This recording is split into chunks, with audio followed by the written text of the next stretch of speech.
علیکم ورحمۃ اللہ وبرکاتہ۔ اہلا وسہلا اقرا مہد الحافظات شاور شار ورثت جماعت خاصہ اول مضمون تفسیر سبق نمبر 8 سورہ فیل۔ بسم اللہ الرحمن الرحیم۔ آج ہم سورہ فیل پڑھیں گے۔ سب سے پہلے سورہ فیل میں اصحاب الفیل کا واقعہ سنیں۔ اصحاب الفیل کا واقعہ یہ ہے کہ یمن پر حمیر بادشاہوں کا قبضہ تھا اور یہ لوگ مشرک تھے اور ان کا آخری بادشاہ ذونواس تھا۔ اس نے اس زمانے کے اہل حق یعنی نسوارہ جو تھے عیسائی لوگ اس پر بہت زیادہ مظالم کیے، اس پر ظلم کیے، اور اسی نے ایک بہت ہی طویل یعنی لمبی اور چوڑی خندق جو ہے وہ کھدوا کر اس کو آگ سے بھر دیا، مطلب اس میں آگ میں جلا دی، اور جتنے نصرانی لوگ تھے، عیسائی لوگ تھے، بت پرستی کے خلاف جو بت پرستی کے خلاف ایک اللہ تعالیٰ کی عبادت کیا کرتے تھے، تو ان سب کو اس آگ کی خندق میں ڈال کر جلا دیا، اور ان کی تعداد 20,000 کے قریب تھی۔ ان میں سے 2 آدمی کسی طرح اس کی گرفت سے جو ہے وہ نکل گئے اور باغ نکلے۔ تو جو آدمی باغ نکلے تھے انہوں نے ملک شام کے بادشاہ سے جا کر فریاد کی کہ ذونواس جو حمیر کا بادشاہ ہے، انہوں نے نسوارہ پر ایسا ظلم کیا ہے، آپ جو ہے اس کا انتقام لے لیں۔ تو ملک شام کا جو بادشاہ تھا انہوں نے شاہ حبشہ کو خط لکھا، یہ بھی نصرانی تھا، عیسائی تھا اور یمن سے قریب تھا، کہ آپ اس ظالم سے ظلم کا انتقام لے لیں۔ اس نے اپنا ایک عظیم یعنی بڑا لشکر 2 کمانڈروں کے ہمراہ جو ہے اس کی قیادت میں بھیج دیا۔ ایک کا امیر جو ہے وہ اربات تھا اور دوسرے کا جو ہے ابرہا، اس کی قیادت میں یمن کے بادشاہ کے مقابلے پر ان کو بھیج دیا۔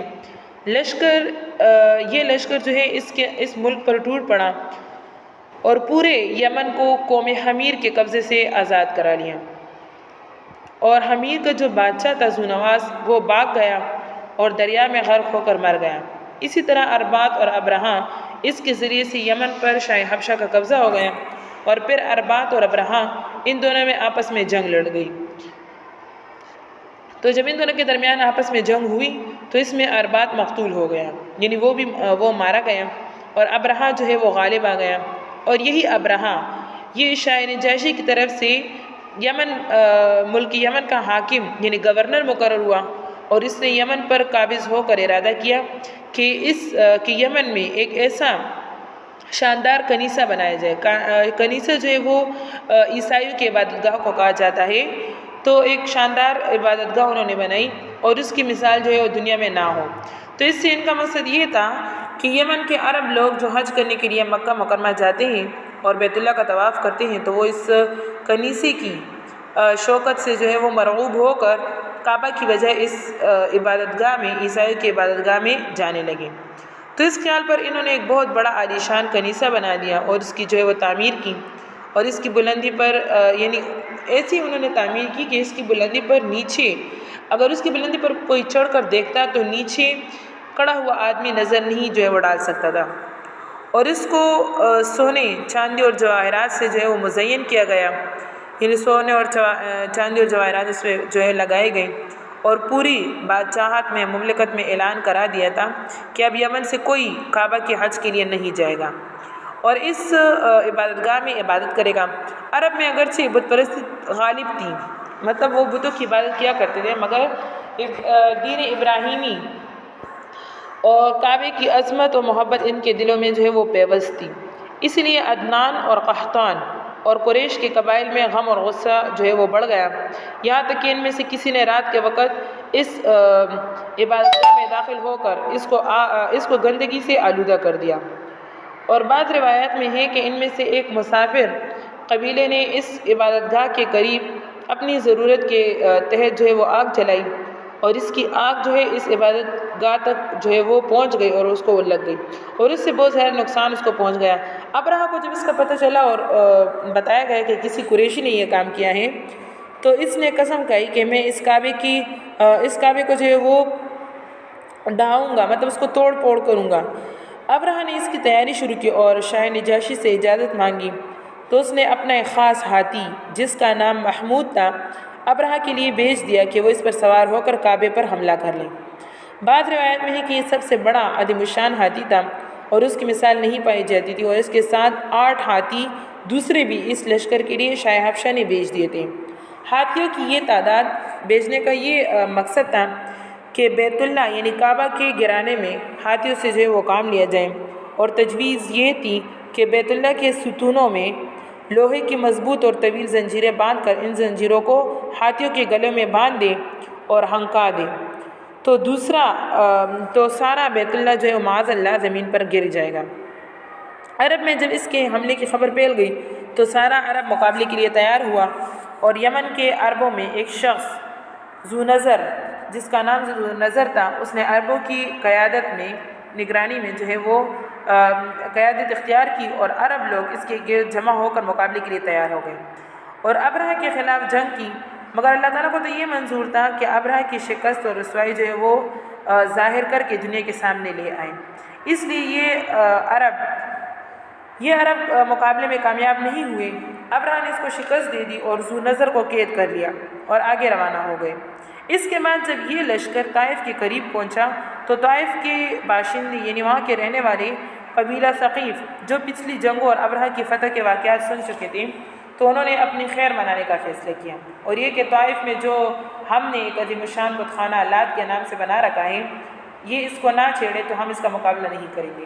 انہوں نے ابرہہ سے مل کر یہ بھی طے کر لیا کہ ہم تمہاری امداد کے لیے اپنا ایک سردار ابو رغال تمہارے ساتھ بھیج دیتے ہیں۔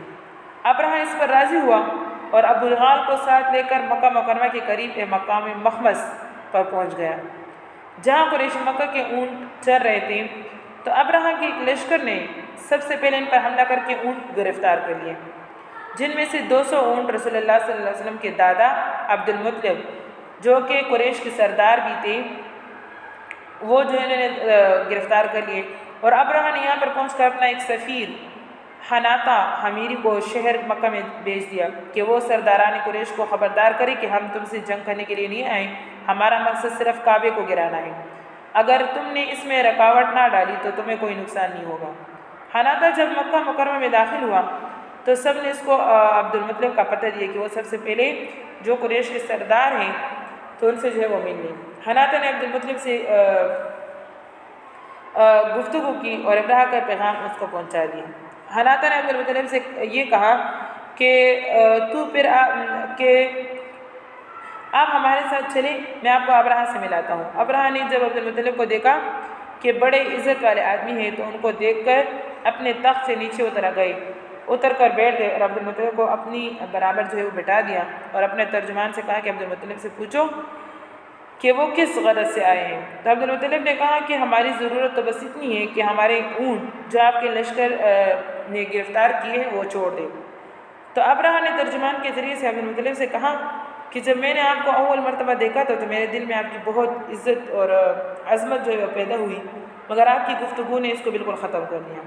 کیا آپ مجھ سے صرف اپنے 200 اونٹوں کی جو ہے وہ بات کر رہے ہیں؟ اور یہ معلوم ہے کہ میں آپ کا کعبہ جو آپ کا دین ہے اس کو گرانے کے لیے آیا ہوں، مگر آپ کی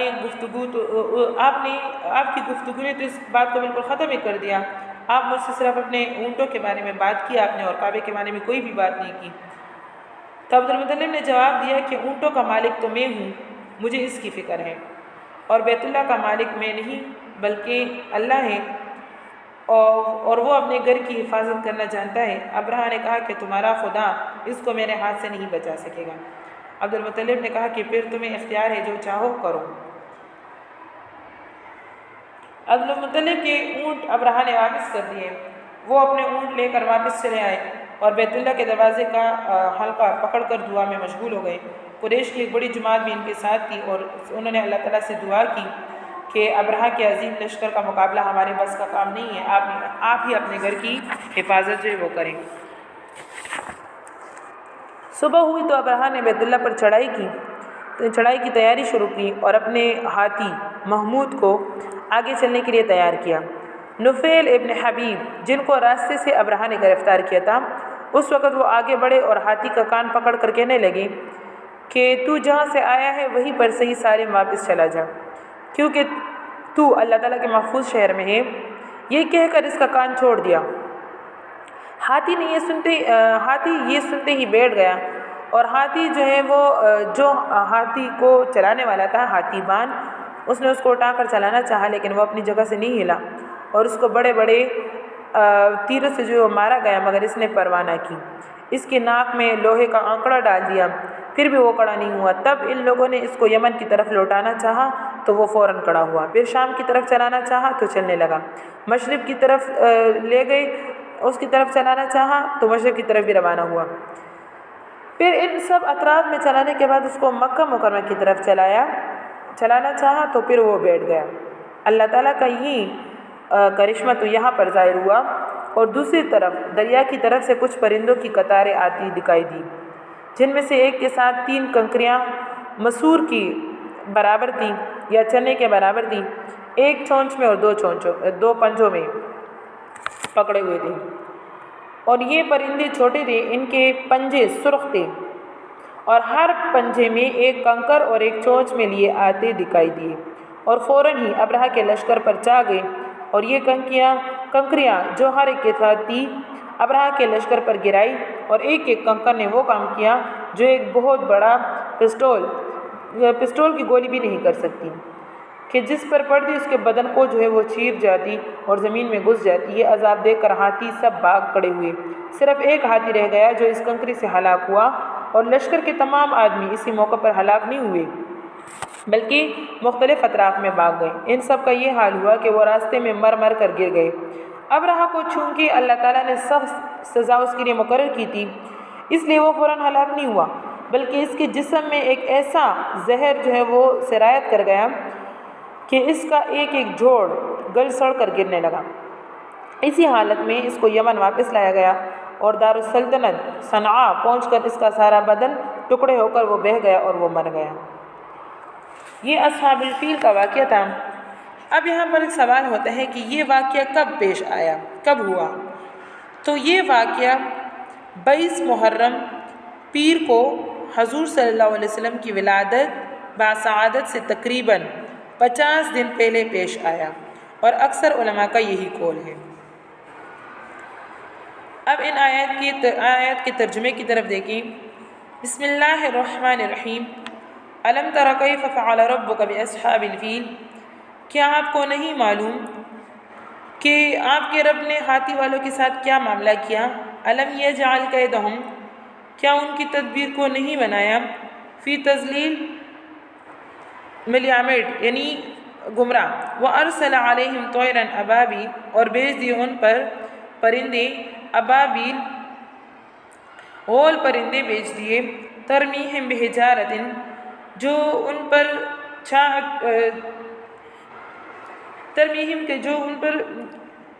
پھینکتے تھے، بحجارۃ پتھر، من سجیل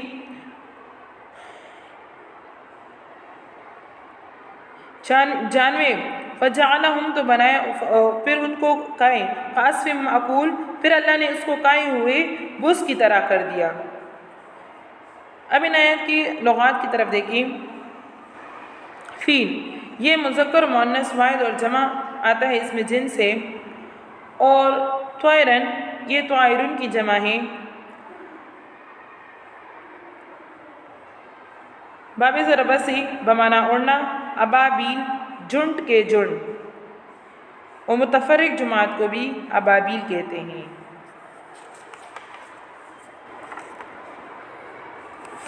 حجارتن یہ حجرن کی جمع ہے، باب نصر سے بمعنی منع کرنا، روکنا۔ سجیل وہ مٹی جو پتھر جیسی بن جائے، اور اوپر سے پھینکنا اور گرانا مراد ہے۔ عصفن گھاس کے تنکوں کو کہتے ہیں، باب ضرب سے ہوا کا تیز چلنا۔ اب ان آیات کی تفسیر کی طرف دیکھیں۔ علم ترا اس کے معنی ہے کیا آپ نے نہیں دیکھا؟ تو یہاں پر ایک سوال ہوتا ہے۔ سوال یہ ہے کہ یہ واقعہ تو نبی کریم صلی اللہ علیہ وسلم کی ولادت سے پہلے کا ہے، تو آپ صلی اللہ علیہ وسلم اس کو کس طرح دیکھتے ہیں؟ جواب، اس کا جواب ایک تو یہ ہے کہ رؤیت سے مراد رؤیت قلبی یعنی علم ہے، اور دوسرا اگر اس کو رؤیت بصریہ ہی کے معنی میں قرار دیا جائے تب بھی درست ہے، یعنی دیکھنے سے قرار دیا جائے تو تب بھی یہ درست ہے، اس لیے کہ جو واقع یقینی ہو اس کے ثبوت میں تردد نہ ہو، شک نہ ہو، اور عام طور پر لوگوں نے اس کو دیکھا بھی ہو، یعنی اس کا مشاہدہ کیا ہو، یا تواتر کے ساتھ منقول ہو، یعنی تواتر بہت سے لوگوں نے اس کو نقل کیا ہو، تو اس کے علم کو بھی لفظ رؤیت سے تعبیر کر دیتے ہیں۔ مطلب یہ ہے کہ یہ واقعہ اتنا یقینی ہے کہ گویا آنکھ کو دیکھا ہے۔ ظاہر یہ ہے کہ اس میں خطاب حضور صلی اللہ علیہ وسلم کو ہے، اور اس میں آپ صلی اللہ علیہ وسلم کی تعظیم بھی ہے، اور آپ صلی اللہ علیہ وسلم کو تسلی بھی ہے، نیز کفار کو وعید ہے کہ جس طرح اس نے بیت اللہ پر